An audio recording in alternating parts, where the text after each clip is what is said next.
Hello, everyone. Thank you so much for Philip. Philip, thank you so much for organizing such a amazing get together. 200 and I see 267 people have joined us all under the same Zoom meeting, which is quite unique. Um, I will share my screen, bring you all to my other screen so that I can see your lovely faces while I speak. Just a second. And so a little bit of setup, but I'm going to be ready soon. Thank you again for having me on, and it's been a wonderful pleasure to listen to all the previous talks. Um, I'm Dr. Radhika Patnala. I'm the founder and director at Sci-Illustrate and Endosymbiont. And my journey in life sciences started from a Time magazine that my dad got home. And this was a very peculiar Time magazine because it had this very interesting cover which caught my eye. It was about the topic of human cloning. And I remember this being like some kind of pivotal moment which helped me realize the existence of life science as a thing. Um, I was somehow so inspired by what I learned from that magazine that it propelled me through somehow 11 years of scientific education towards becoming a neuroscientist. I was very privileged. Oh, can you guys see my screen? Yeah? Okay, great. I should have checked. Um, I was very privileged to do my PhD in a neuroscience and neuroanatomy lab, which gave me the opportunity to look under a microscope at brain architecture and really appreciate the beauty of our bodies and all the cells and how they come together to make us who we are. Um, it was around the same time that I was still weighing if, as much as I loved science, if I wanted to pursue the academic journey. Around that time, through completely unrelated reasons, I found a husband, which facilitated my move to another country. From Singapore, I moved to Germany, learned German, and it was the first time in a very long time that I realized what it was to be on the other side of academia. And it is a different feeling there in the sense that it was almost a year of me being outside academia. I was still looking for postdocs half-heartedly. I didn't really know where I would go, what I would do.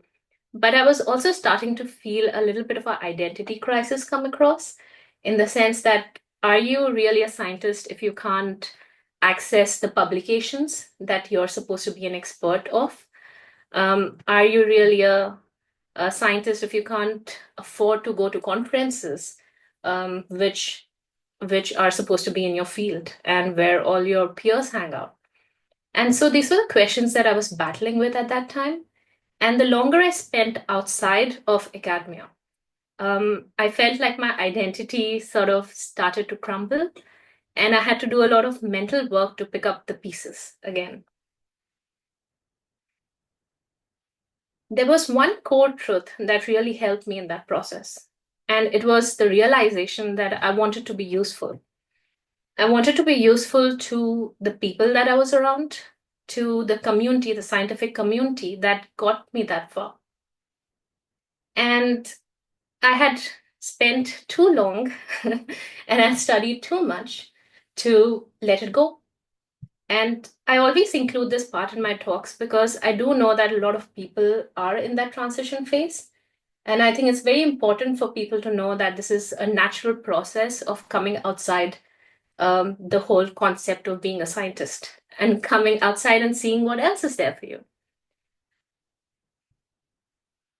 So it was the small transition then brought me to another question that I had to face. Okay, sure, I want to be useful. So where do I start? What am I good at?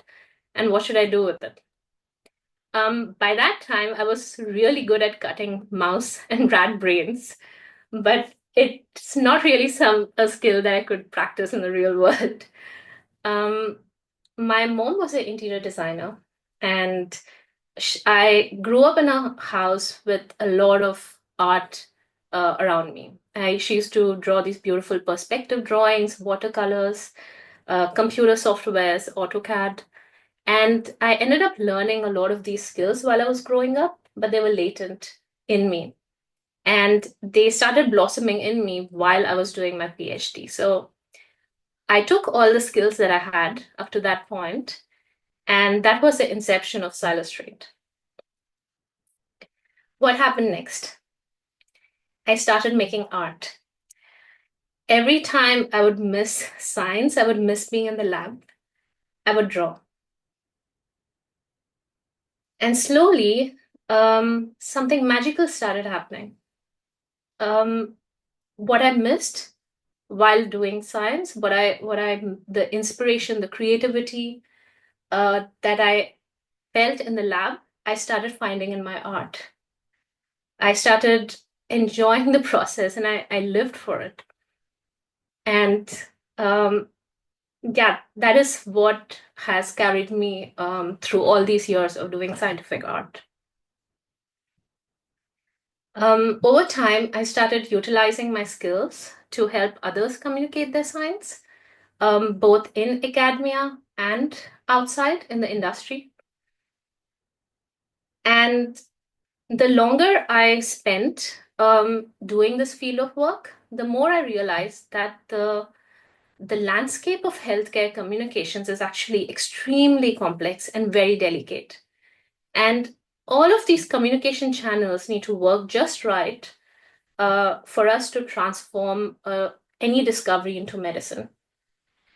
And so this was the inspiration behind me founding my next company, Endosymbiont, where we try to use the full power of art and design for helping our clients with their scientific communications across all of these, across the whole ecosystem of life sciences. Um, so I've been I've been doing this for about 8 years now, and I always hold true this one sentiment of trying to be useful. And that was the birth of our passion projects for public outreach. And so, one project that I'm very, very proud of that we did at Sci-Illustrate Stories was our Women in Science series. So, what we did was, as a team of 7, we began cataloging inspiring women in science from all around the world through art and words. And the main reason for this was because many of these stories exist, but are extremely hard to find in one place. And only when we know can we remember what these women went through.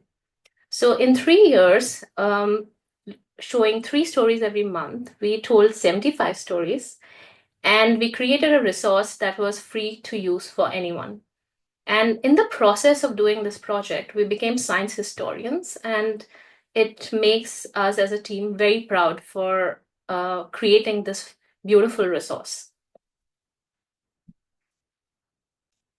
And these are some of the works that we created during our journey of making women in science.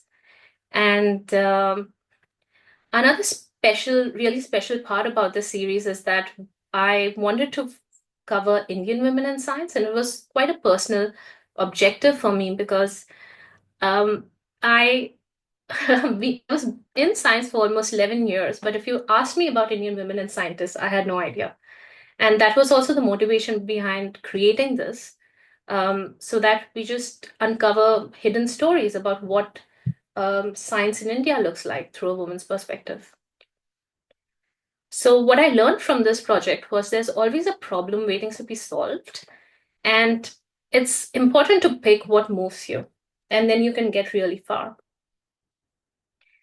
The next passion project that is currently ongoing and that I really love is the League of Extraordinary Cell Types. And here I'm on a mission to catalog uh, hopefully all the cells of the human body. At least for now, I'm aiming for 100.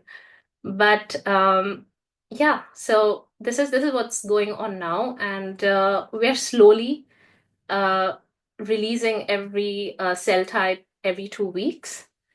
And yeah, that makes me super proud to be able to encapsulate science in such beautiful language and create a resource that lives on for the world and maybe inspires more people to pursue science in the future.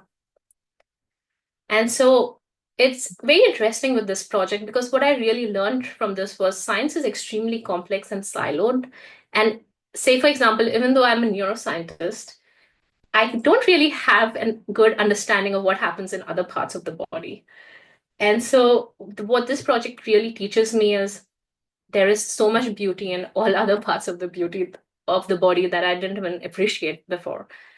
And everyone in science, inside and outside, needs help learning and understanding it. And that is the value of creating resources for science education. The third project that I did was also a very interesting one. This was during the COVID times, and I wanted to challenge how the science of COVID was being was in normal media, and I wanted to disassociate the depressing nature of the pandemic from just understanding science about COVID. And so I created this series. I used to draw one artwork every night after the workday because I didn't have any time to do it, and probably spent 1 hour making each art for like 10 days. Um, what happened was this got picked up by the BBC, and that somehow unlocked this opportunity for me where UNESCO commissioned me to co-curate and design all the materials for a global art exhibit for women in science. And as amazing as this opportunity was, it really gave me an opportunity to showcase so many more works than just mine. And so this particular project helped me give a global platform to 54 other women from all over the world and showcase 100 works of art in um, like which feature topics on the pandemic. And this project was extremely fulfilling and extremely difficult. It lasted 8 months, and but it was very pleasurable to do. And so what I learned from here is a small piece of work can create very big impact. So you should really don't stop creating because you never know where it can take you.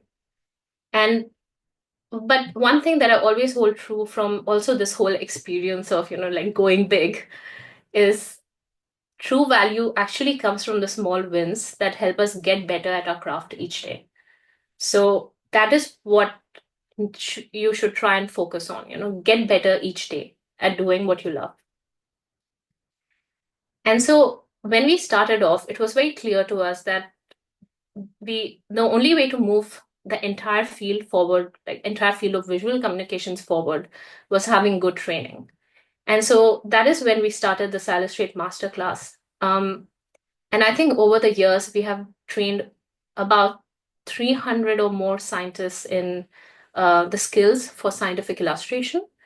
And this is an initiative that makes me super proud till date. And what I learned from at least everyone I meet when we train them is everyone needs to start somewhere, and there is hidden potential everywhere. And so I would end with just a small piece of work that I did for UCSF. And thank you again for such a beautiful collection of speakers. And I look forward to interacting with all of you. Thank you.